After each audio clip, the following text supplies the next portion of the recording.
জাহান্নামের আগুন কত ভয়ঙ্কর।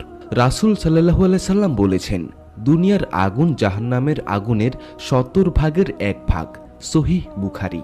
ভাবুন, এই পৃথিবীর আগুনই আমরা সহ্য করতে পারি না, একটু আগুন লাগলেই আমরা দৌড়ে পালাই, আর জাহান্নামের আগুন এর চেয়ে ৭০ গুণ বেশি ভয়ঙ্কর।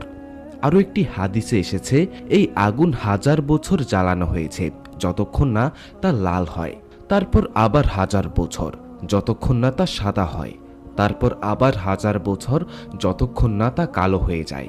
আজ সেই আগুন সম্পূর্ণ কালো, অন্ধকার, ভয়ঙ্কর, ধ্বংসাত্মক।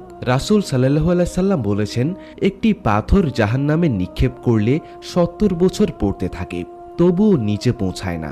এটা কোনো সাধারণ গর্ত না, এটা অসীম গভীরতার এক ভয়ঙ্কর স্থান। কুরআনে বলা হয়েছে, জাহান্নামের ৭টি দরজা আছে, প্রত্যেক দরজা নির্দিষ্ট